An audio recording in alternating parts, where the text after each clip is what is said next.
আসলে দেখেন যে যদি আপনি বাংলা যদি মাসের কথা বলেন এটা হচ্ছে যে ভাদ্র মাস। ভাদ্র মাসে স্বাভাবিকভাবেই টেম্পারেচারটা অনেক বেশি থাকে।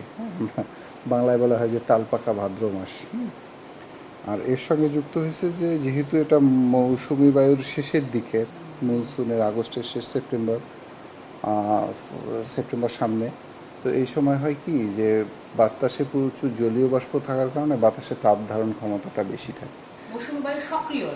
এখন এই মুহূর্তে মোটামুটি সক্রিয়, কিন্তু হচ্ছে কি যে এর প্রভাবে যেহেতু বাতাসটা বে অফ বেঙ্গল থেকে আসতেছে, বাতাসে প্রচুর জলীয় বাষ্প আছে এবং বাতাসে জলীয় বাষ্পের উপস্থিতি যখন বাড়ে তখন বাতাসের তাপ ধারণ ক্ষমতাটাও বেড়ে যায়, ফলে যে বাতাসটা ওয়ার্ম থাকে।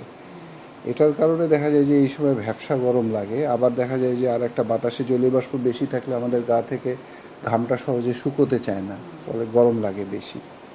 এটা মূল কারণ। আর বিগত কয়েকদিনে আমাদের টেরিটরিতে বৃষ্টিপাতের পরিমাণ অনেকটাই কম ছিল, কিন্তু গত রাত থেকে আমাদের দেশের উত্তর পূর্বাঞ্চল, বিশেষ করে পূর্বাঞ্চল, ময়মনসিংহ না, সিলেট, চট্টগ্রাম এবং উপকূলীয় এলাকার খুলনা এবং বরিশালের কিছু এলাকায় বৃষ্টিপাত হয়েছে।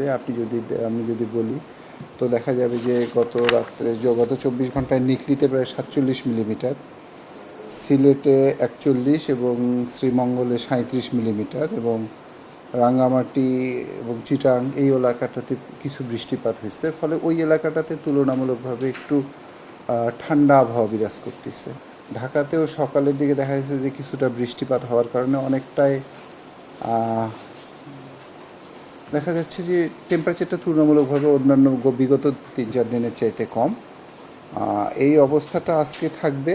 আর আগামী 24 ঘন্টার আবহাওয়া পূর্বাভাসে যেটা বলা হয়েছে, রংপুর, ময়মনসিংহ, সিলেট এবং চট্টগ্রাম বিভাগের অনেক জায়গায়, আর রাজশাহী, ঢাকা, খুলনা এবং বরিশাল বিভাগের কিছু কিছু জায়গায় হালকা থেকে মাঝারি ধরনের বৃষ্টি অথবা বজ্রসহ বৃষ্টিপাতের সম্ভাবনা রয়েছে। আগামীকাল হচ্ছে যে আগামী 24 ঘন্টার যেটা আবহাওয়া পূর্বাভাস, সেখানে বলা হয়েছে যে রংপুর, ময়মনসিংহ, সিলেট এবং চট্টগ্রাম বিভাগের অনেক জায়গায়, রাজশাহী, ঢাকা, খুলনা, বরিশাল বিভাগের কিছু কিছু জায়গায় বৃষ্টি অথবা বজ্রসহ বৃষ্টিপাতের সম্ভাবনা রয়েছে। এটা মেইনলি যেটা যে মৌসুমি বায়ু মোটামুটি সক্রিয় দেশের উপরে, এর প্রভাবে এটা হচ্ছে। আসলে এর সঙ্গে শুধুমাত্র একটা না, অনেকগুলো প্যারামিটার জড়িত। আবার বে অফ বেঙ্গলে একটা সার্কুলেশন আছে এখনও, যদিও সেটা লোয়ে পরিণত হয়নি।